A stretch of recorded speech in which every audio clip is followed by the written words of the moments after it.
नमस्कार दोस्तों, स्वागत है आप सभी का अपने YouTube चैनल द नॉलेज प्लेजा में। उम्मीद करता हूँ आप लोग स्वस्थ होंगे और अपनी तैयारी अच्छे से कर रहे होंगे। तो जैसा कि आप लोगों को पता है, आपका ये जो सुपर 20 बैच चल रहा है, इसका आज 9वां दिन है। अभी तक इसकी जो एग्रीकल्चर की 8 क्लासें हो चुकी हैं और 8 क्लासें साइंस की हो चुकी हैं। तो जिन लोगों ने ये क्लासें नहीं देखी हैं वो प्ले लिस्ट में जाके देख सकते हैं। ये जो हमारा सुपर 20 बैच है, ये कब से चल रहा है? तो ये 1 जुलाई से चल रहा है। कब से चल रहा है? 1 जुलाई से चल रहा है। आज इसका 9वां दिन है। तो जो लोग चैनल पे पहली बार आए हुए हैं, जिन्होंने ये वीडियो नहीं देखी हैं, तो वो प्ले लिस्ट में जाके देख सकते हैं और यहाँ से कंटिन्यू कर सकते हैं। चलिए, तो टाइम बिना वेस्ट किए हुए जो लोग चैनल पे पहली बार आए हुए हैं वो चैनल को सब्सक्राइब करेंगे, बेल आइकन प्रेस करेंगे ताकि आने वाले वीडियो की नोटिफिकेशन आपके पास समय से पहुँच सकें।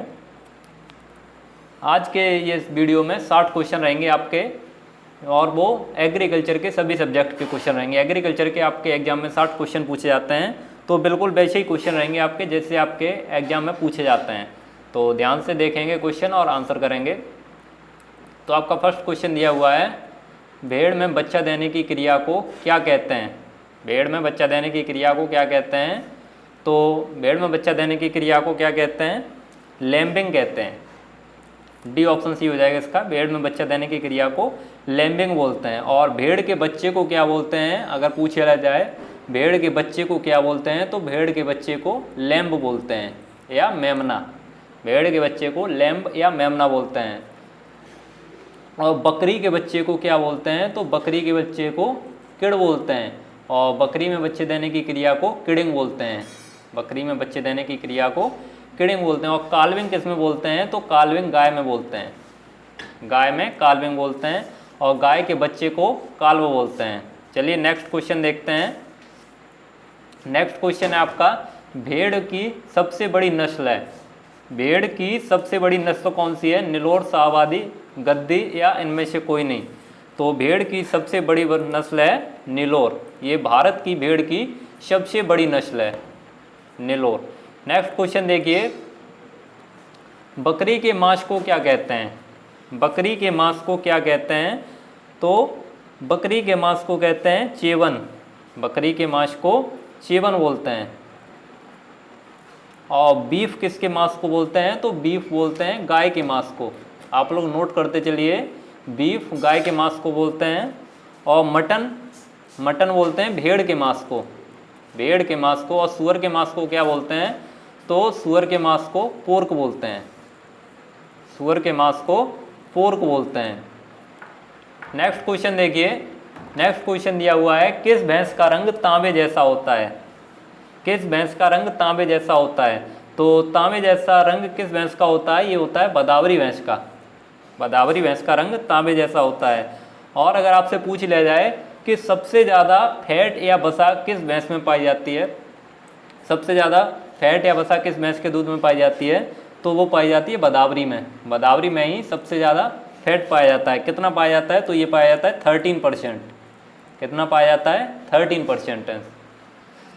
और मुर्रा भैंस का रंग कैसा होता है? तो ये होता है जेट ब्लैक। जेट ब्लैक किस भैंस का रंग होता है? तो ये होता है मुर्रा भैंस का रंग। चलिए नेक्स्ट क्वेश्चन देखिए। नेक्स्ट क्वेश्चन दिया हुआ है, सबसे ज़्यादा गाय किस राज्य में पाली जाती हैं? सबसे ज़्यादा गाय जो हैं वो मध्य प्रदेश में पाई जाती हैं। सबसे ज़्यादा गाय मध्य प्रदेश में पाई जाती है। नेक्स्ट क्वेश्चन देखिए। नेक्स्ट क्वेश्चन दिया हुआ है, निम्न में कौन सी भारवाही नस्ल है? निम्न में कौन सी भारवाही नस्ल है? इनमें से भारवाही नस्ल कौन सी है गाय की? गाय की 3 तरह की नस्लें होती हैं, दुधारू, द्विकाजी और भारवाही नस्ल।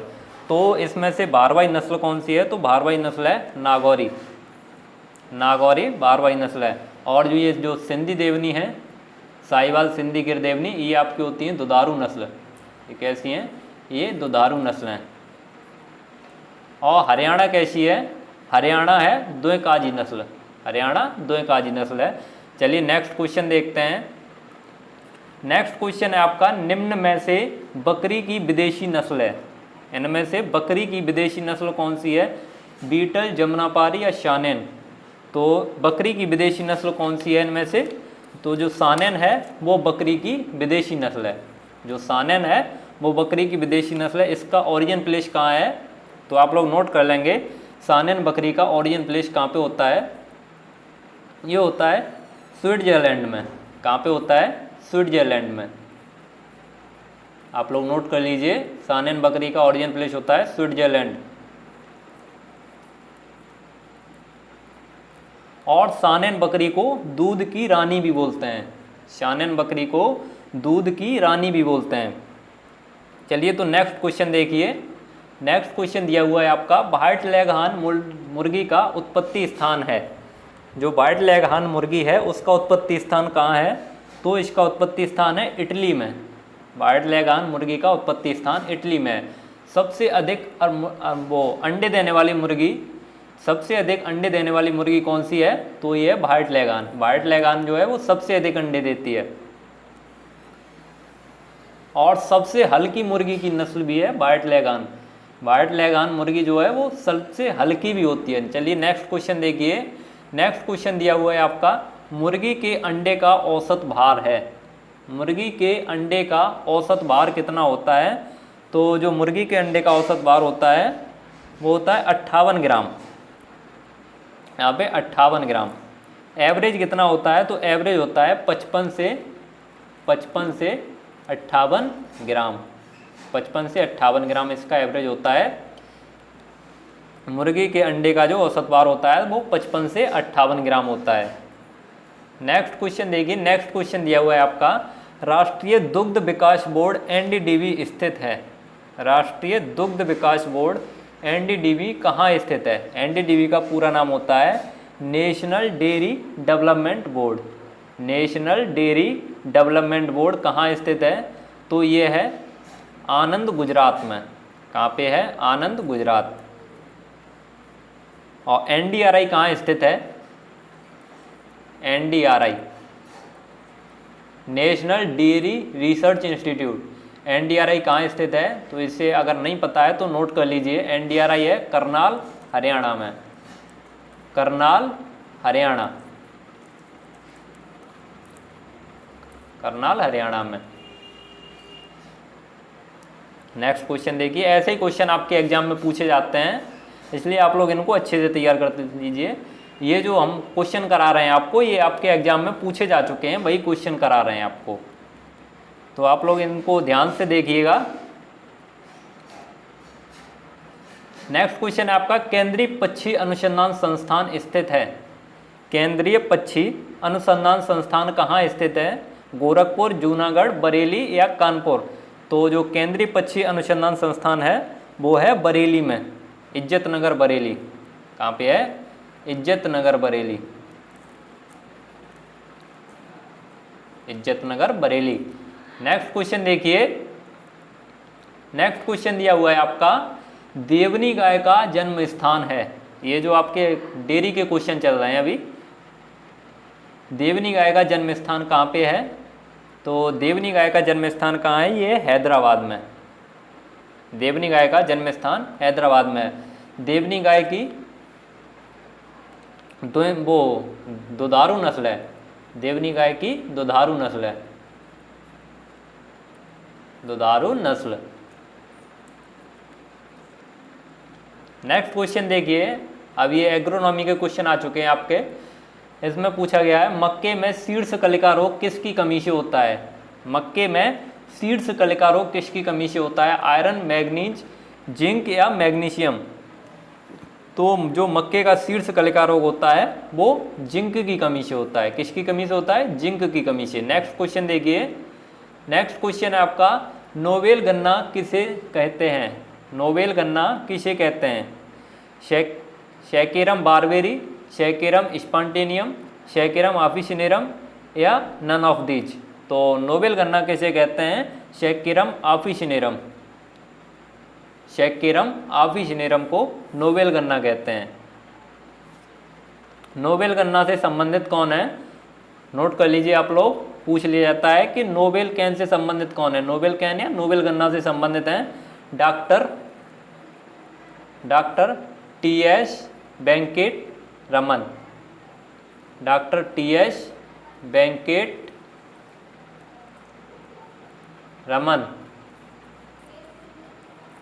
अगर पूछ लिया जाए नोबेल कैन या नोबेल गन्ना से संबंधित हैं doctor T H. Venkat Raman. Next question देखिए, नेक्स्ट क्वेश्चन है आपका एसएसपी में सल्फर परसेंट होता है। एसएसपी का पूरा नाम क्या होता है? तो इसका पूरा नाम होता है सिंगल सुपर फॉस्फेट। एसएसपी का पूरा नाम होता है सिंगल सुपर फॉस्फेट।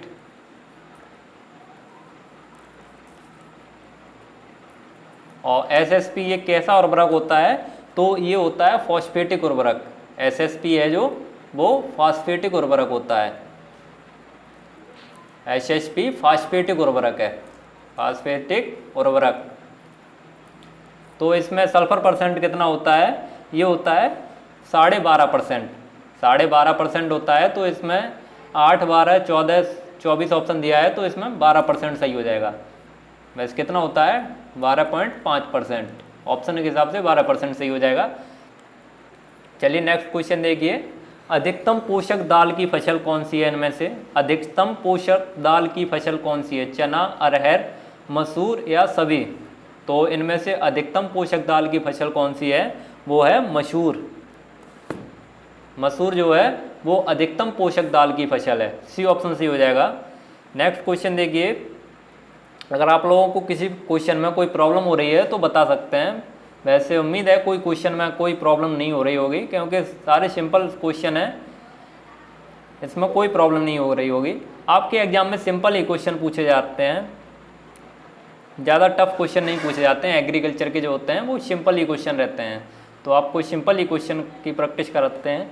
लेकिन इसमें थोड़ा टफ भी करा देते हैं, कहीं कभी कभी टफ क्वेश्चन भी पूछ ले जाते हैं, तो वो भी आप कर सकें, इसलिए इसमें उसी हिसाब से कराते हैं। तो आपका नेक्स्ट क्वेश्चन है, उत्तर भारत गन्ने की बुवाई की उत्तम विधि है। उत्तर भारत में गन्ने की बुवाई की उत्तम विधि कौन सी है? कूड़, फ्लैट, दोनों या नन ऑफ दीज? तो उत्तर भारत में किस विधि से गन्ना बोया जाता है?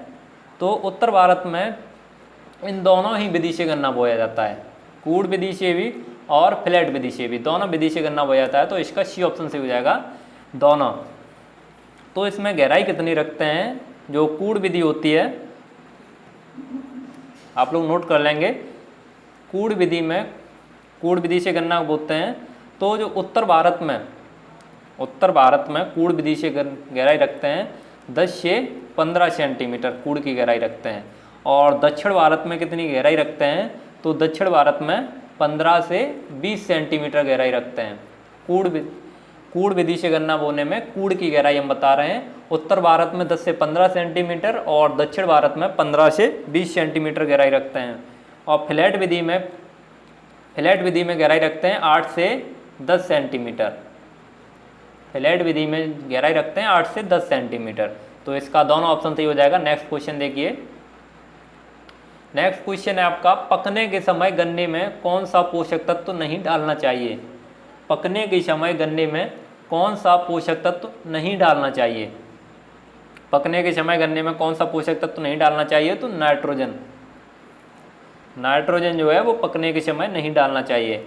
नाइट्रोजन की अधिक मात्रा प्रयोग करने से सुक्रोज की मात्रा पर बुरा प्रभाव पड़ता है। नोट कर लीजिए आप लोग, नाइट्रोजन की अधिक मात्रा प्रयोग करने से सुक्रोज की मात्रा पर बुरा प्रभाव पड़ता है।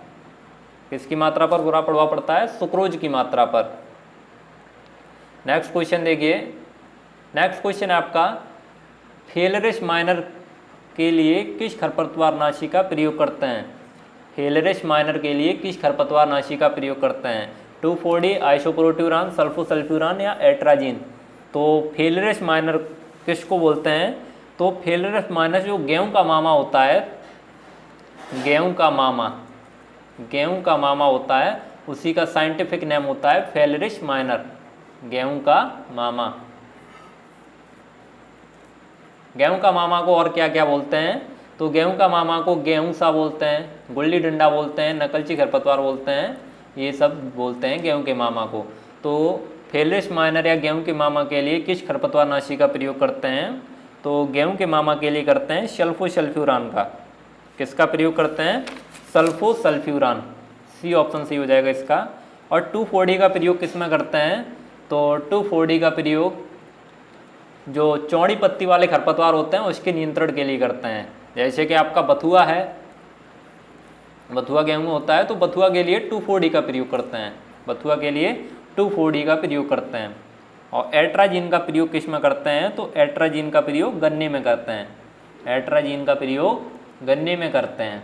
चलिए नेक्स्ट क्वेश्चन देखिए, ये सब आप लोग नोट करते चलिए, जो आपको एक्स्ट्रा बता रहे हैं वो आपके एग्जाम में पूछा जा सकता है, इसलिए आपको बता दे रहे हैं,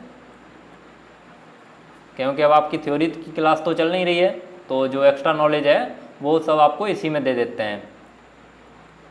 तो चने की पत्ती में मुख्यतः पाया जाने वाला अम्ल कौन सा है, चने की पत्ती में मुख्यतः कौन सा अम्ल पाया जाता है, ऑक्जेलिक अम्ल, मैलिक अम्ल, टार्टेरिक अम्ल या लैक्टिक अम्ल।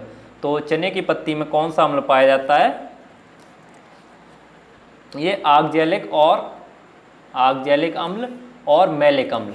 चने की पत्ती में कौन सा अम्ल पाया जाता है, तो ऑक्जेलिक और मैलिक अम्ल।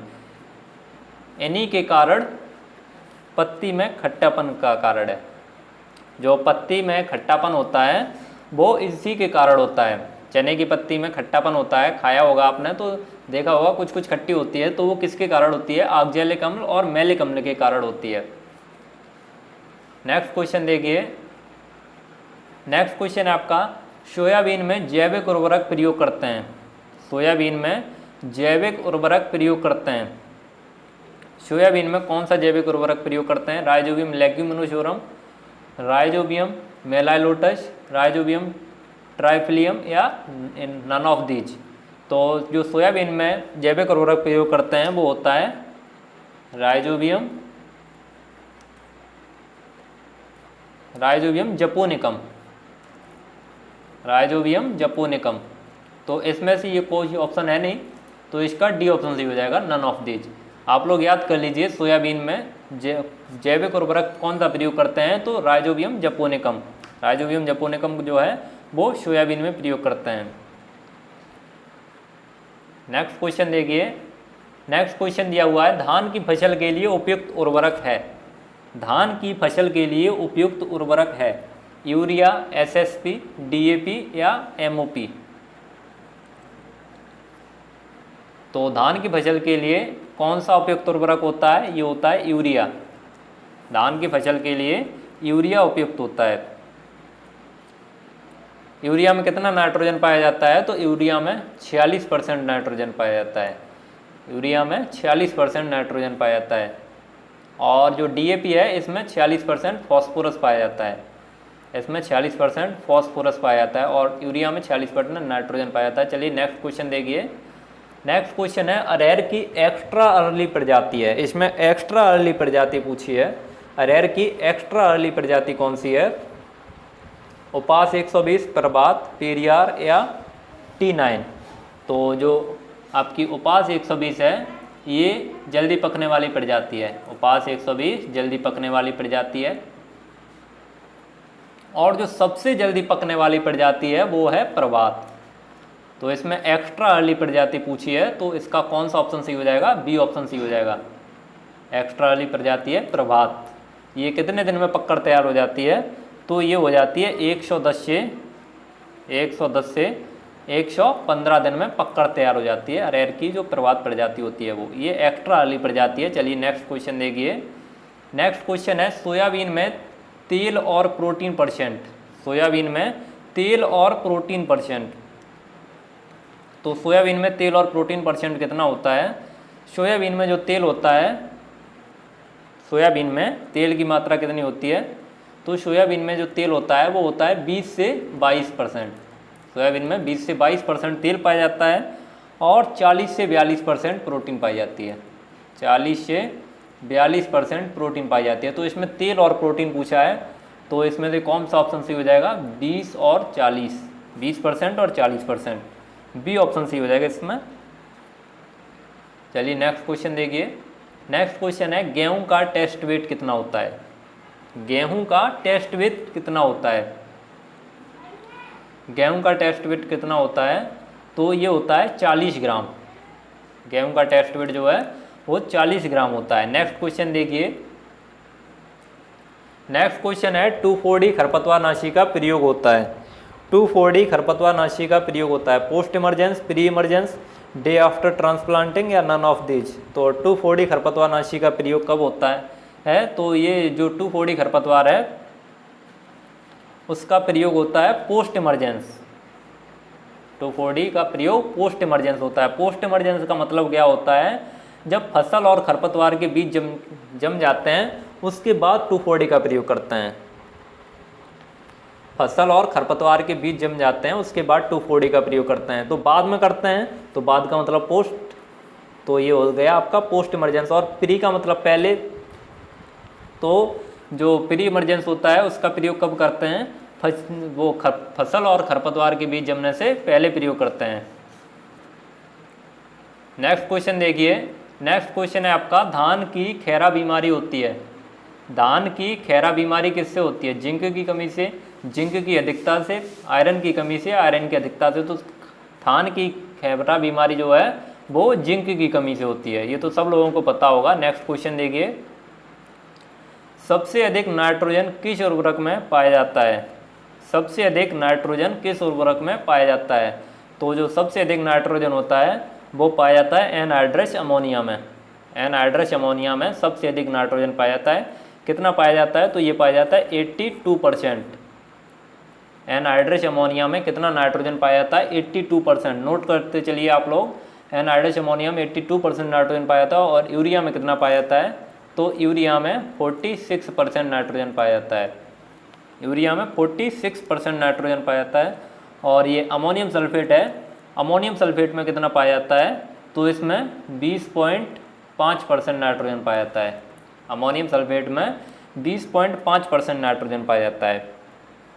अगला क्वेश्चन देखिए, सरसों की बीज दर मिश्रित फसल में, मिश्रित फसल में सरसों की बीज दर कितनी रखते हैं, 4 किलोग्राम, 5 किलोग्राम, 2 किलोग्राम या 3 किलोग्राम। तो मिश्रित फसल में इसकी बीज दर रखते हैं 2 किलोग्राम। कितनी रखते हैं, 2 किलोग्राम। मस्टर्ड प्लस बरसीम के साथ, मस्टर्ड प्लस बरसीम।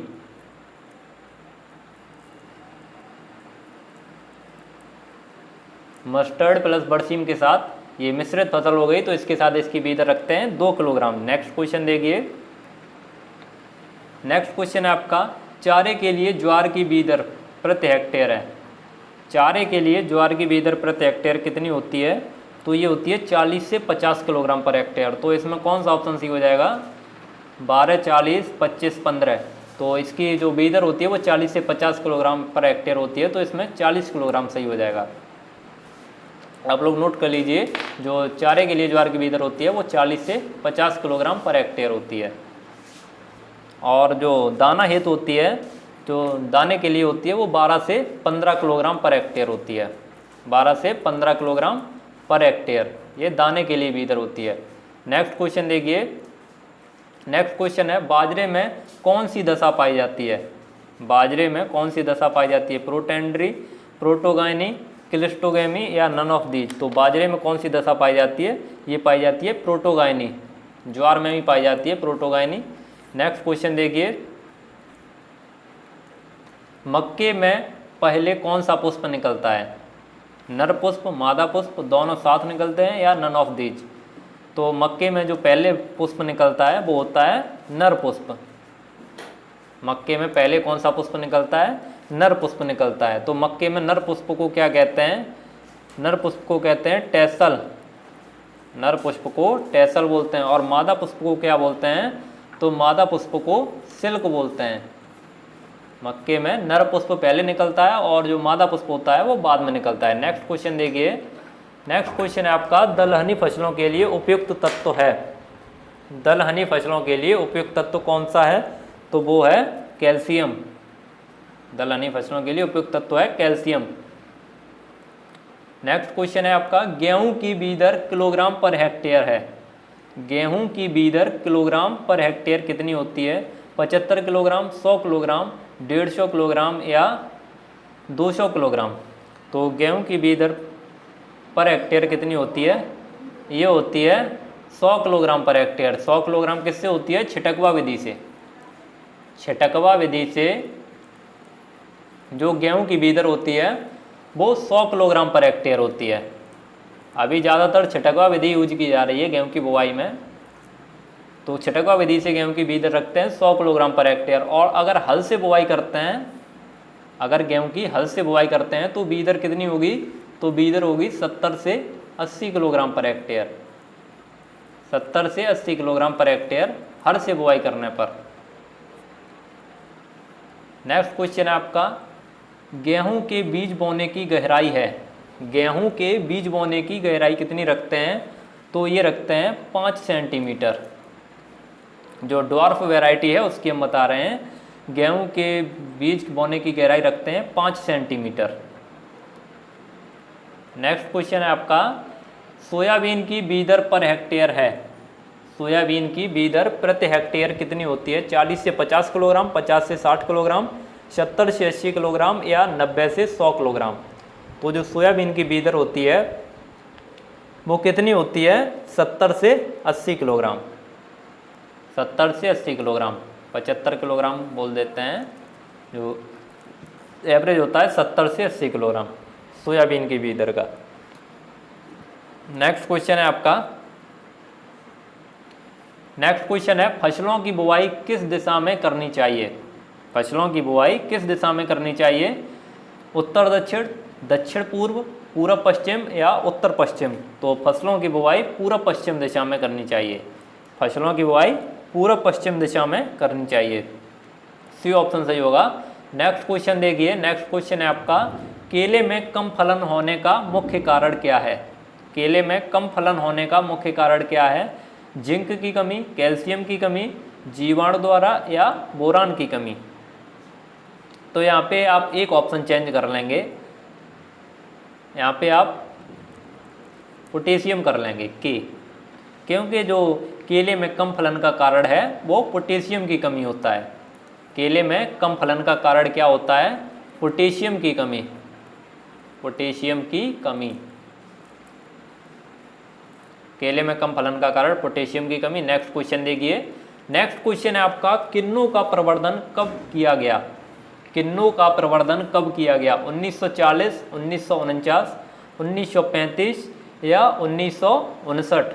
तो किन्नू का प्रवर्धन कब किया गया था, ये किया गया था 1935 में, किन्नू का प्रवर्धन 1935 में किया गया था। नेक्स्ट क्वेश्चन है आपका, आम में ऊतक क्षय रोग का मुख्य कारण क्या है, आम में ऊतक क्षय रोग का मुख्य कारण क्या है, जिंक की कमी, कैल्शियम की कमी, जीवाणु द्वारा या बोरान की कमी। तो आम में ऊतक क्षय रोग का मुख्य कारण क्या होता है, बोरान की कमी या बोरान की विषाक्तता।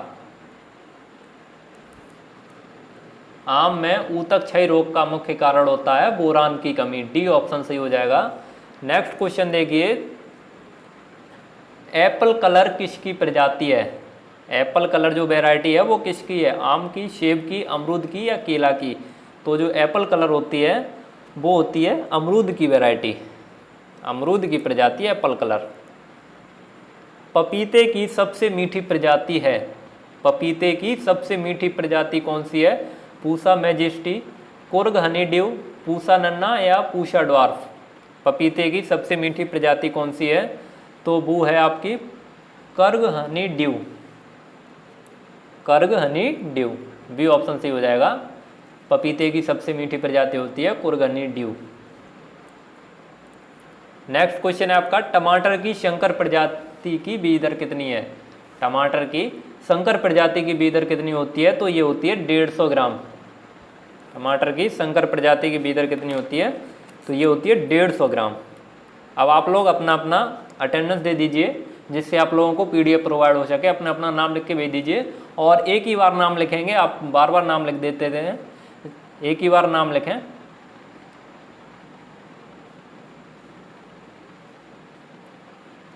चलिए, उम्मीद है आप लोगों ने अपना अपना नाम दे दिया होगा।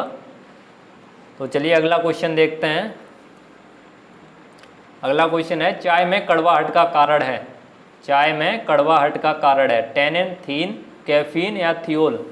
चाय में कड़वाहट का क्या कारण है, तो चाय में कड़वाहट का कारण होता है टैनिन, चाय में कड़वाहट का कारण होता है टैनिन। नेक्स्ट क्वेश्चन है आपका, पंत ऋतुराज प्रजाति है, पंत ऋतुराज किसकी प्रजाति है? भिंडी की, बैंगन की, टमाटर की या गोभी की? तो पंत ऋतुराज किसकी प्रजाति है? तो पंत ऋतुराज बैंगन की प्रजाति है। पंत ऋतुराज जो प्रजाति है वो बैंगन की प्रजाति है। नेक्स्ट क्वेश्चन है आपका, भिंडी में पाए जाने वाला पोषक तत्व। भिंडी में पाए जाने वाला पोषक तत्व, vitamin C, vitamin B1, vitamin A या आयोडीन? तो भिंडी में कौन सा पोषक तत्व पाया जाता है? आयोडीन। भिंडी में आयोडीन पाया जाता है। इसमें आप लोगों को कुछ समझाने के लिए तो है नहीं, तो आप लोग इसको याद कर लीजिए, केवल याद करने के लिए है ये। इसमें एग्रीकल्चर में समझाने के लिए तो नहीं होता है कुछ। अगर इसमें कोई क्वेश्चन आ जाता है समझाने वाला तो वो हम आपको समझा देते हैं। तो टाइम बिना वेस्ट किए हुए ऐसे ही क्वेश्चन करते रहिए। ऐसे ही क्वेश्चन पूछे जाते हैं आपके में, तो आप लोग इनको अच्छे से तैयार करते रहिए। अभी तक जितने क्वेश्चन करा दिए हैं वो आप लोगों ने तैयार कर लिए या नहीं? अभी तक जितने क्वेश्चन हो चुके हैं वो आप सभी लोगों को तैयार हैं? अगर हैं तो अच्छी बात है, और नहीं है तो उनको तैयार करते चलिए साथ के साथ। नेक्स्ट क्वेश्चन है आपका, गोभी वर्ग में पर परागण का मुख्य कारण क्या होता है? गोभी वर्ग में पर परागण का मुख्य कारण क्या होता है? तो ये होता है स्वपूर्णता। स्वपूर्णता।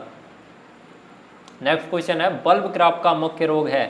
बल्ब क्रॉप का मुख्य रोग कौन सा है? बैंगनी धब्बा, चूड़लासिता, ब्लैक गोल्ड या जीवाणुकटा? तो ये इस क्वेश्चन का आंसर आप लोग हमें देंगे। इस क्वेश्चन का आंसर आप लोग देंगे, बल्ब क्रॉप का मुख्य रोग क्या होता है। नेक्स्ट क्वेश्चन देखिए। नेक्स्ट क्वेश्चन है आपका, भिंडी की फसल में ट्रैप क्रॉप हेतु कौन सी फसल उगाते हैं? भिंडी की फसल में ट्रैप क्रॉप हेतु कौन सी फसल उगाते हैं? अरंडी, कपास, लोबिया या मटर? तो भिंडी की फसल में ट्रैप क्रॉप हेतु कौन सी फसल उगाते हैं? तो वो उगाते हैं कपास। कौन सी फसल उगाते हैं? कपास। नेक्स्ट क्वेश्चन देखिए। नेक्स्ट क्वेश्चन है आपका, कंद तथा जड़ सब्जियों हेतु उपयोगी मृदा कौन सी होती है? तो कंद तथा जड़ सब्जियों हेतु उपयोगी मृदा होती है बलुई दोमट। बलुई दोमट। बलुई दोमट क्यों उपयोगी होती है ये भी आप लोग जान लीजिए। बलुई दोमट इसलिए उपयोगी होती है क्योंकि जो बलुई मृदा होती है उसके कण दूर दूर होते हैं, और जो कंद और जड़ सब्जियां होती हैं वो मृदा में ही उनका विकास होता है। तो उनके कण दूर दूर होते हैं तो उनका विकास अच्छे से हो जाता है, इसलिए उनको ज़्यादा प्रेशर नहीं लगाना पड़ता है। इसलिए बलुई दोमट जो भूमि होती है वो अच्छी मानी जाती है कंद तथा जड़ सब्जियों के लिए। नेक्स्ट क्वेश्चन देखिए, अर्का निकेतन किसकी प्रजाति है? लहसुन की, प्याज की, टमाटर की या मिर्च की? अर्का निकेतन किसकी प्रजाति है? तो जो अर्का निकेतन है ये प्याज की प्रजाति है। अर्का निकेतन प्याज की प्रजाति है। बी ऑप्शन सी हो जाएगा। नेक्स्ट क्वेश्चन देखिए, हरी मटर में प्रोटीन की मात्रा कितनी होती है? तो हरी मटर में जो प्रोटीन की मात्रा होती है वो होती है 7.2%। हरी मटर में प्रोटीन की मात्रा 7.2% होती है। और जो दाल वाली मटर होती है, दाल वाली मटर में प्रोटीन की मात्रा कितनी होती है? 22.5%। दाल वाली मटर में प्रोटीन की मात्रा होती है 22.5% और हरी मटर में 7.2%। नेक्स्ट क्वेश्चन है आपका, गुजरात में काली मृदा को किस नाम से जाना जाता है? गुजरात में काली मृदा को किस नाम से जाना जाता है? पीत, मक, रेगुर या भाल? तो गुजरात में काली मृदा को भाल नाम से जाना जाता है। नेक्स्ट क्वेश्चन देखिए। नेक्स्ट क्वेश्चन है आपका, मृदा को कितने ऑर्डर में बांटा गया है? मृदा को कितने ऑर्डर में या गढ़ में बांटा गया है? तो ये बांटा गया है 12। आपसे इनके नाम नहीं पूछे जाएंगे तो आप लोग इनके नाम नहीं याद करेंगे। आप लोग केवल इतना याद कर लीजिए, मृदा को कितने ऑर्डर में बांटा गया है, तो वो है 12। नेक्स्ट क्वेश्चन है आपका, निम्न में प्राथमिक खनिज का उदाहरण है। इनमें से प्राथमिक खनिज का उदाहरण है फील्ड स्पार, क्वार्ट्ज, माइका या शबी? तो ये जो हैं वो सभी ही प्राथमिक खनिज के उदाहरण हैं। तो डी ऑप्शन सी हो जाएगा इसका। नेक्स्ट क्वेश्चन देखिए। नेक्स्ट क्वेश्चन है आपका, FYM को खेत में बुवाई के कितने दिन पहले डालते हैं? FYM को खेत में बुवाई के कितने दिन पहले डालते हैं? 4 से 6 दिन, 4 से 6 सप्ताह, 4 से 6 माह या 4 से 6 वर्ष? तो FYM को बुआई के कितने दिन पहले डालते हैं? इसे डालते हैं 4 से 6 सप्ताह। FYM को बुआई के 4 से 6 सप्ताह पहले डालते हैं। बी ऑप्शन सही होगा। अगला क्वेश्चन देखिए, निम्न में बाय द्वारा मृदा क्षरण का प्रकार है। निम्न में बाय द्वारा मृदा क्षरण का प्रकार है साल्टेशन, स्लैश, परत क्षरण या गली क्षरण। तो बाय द्वारा मृदा क्षरण का प्रकार कौन सा है? इसमें बाय द्वारा मृदा क्षरण कौन कौन से होते हैं आप लोग नोट कर लीजिए। बाय द्वारा मृदा क्षरण के प्रकार कौन कौन से होते हैं? तो वो 3 होते हैं। 3 कौन कौन से होते हैं नोट करिए। नंबर एक होता है सस्पेंशन। Number 1 suspension. नंबर दो होता है सरफेस क्रीप। Surface creep.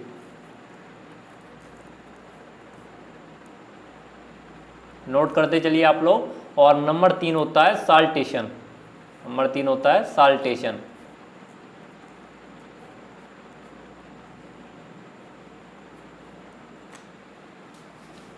तो इसमें बाय द्वारा मृदा क्षरण के कौन कौन से उदाहरण है ये आप लोगों ने नोट कर लिया होगा, तो इसे हटा देते हैं। ये है साल्टेशन। जो साल्टेशन है वो मृदा क्षरण, बाय द्वारा मृदा क्षरण का उदाहरण है। चलिए नेक्स्ट क्वेश्चन देखिए। नेक्स्ट क्वेश्चन है आपका क्षारीय आग्नेय चट्टान का उदाहरण है। क्षारीय आग्नेय चट्टान का उदाहरण है गैब्रो, सिडेराइट, बेसाल्ट या A&C। तो क्षारीय आग्नेय चट्टान का उदाहरण कौन सा है? गैब्रो और बेसाल्ट। A&C सही हो जाएगा। A&C, डी ऑप्शन सही होगा। चलिए आज की वीडियो का सेकंड लास्ट क्वेश्चन देखते हैं। सेकंड लास्ट क्वेश्चन दिया हुआ है, किस मृदा की विद्युत चालकता सबसे अधिक होती है? तो जो विद्युत चालकता सबसे अधिक होती है वो होती है बालू की, बलुई मृदा या बालू। नेक्स्ट क्वेश्चन देखिए, सोडियम नाइट्रेट की प्रकृति होती है। सोडियम नाइट्रेट की प्रकृति कैसी होती है? तो जो सोडियम नाइट्रेट है उसकी प्रकृति क्षारीय होती है। सोडियम नाइट्रेट की प्रकृति क्षारीय होती है।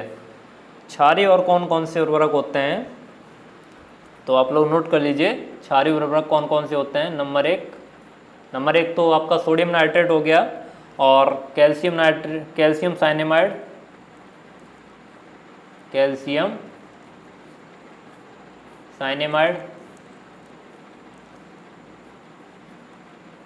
साइनेमाइड और कैल्शियम नाइट्रेट,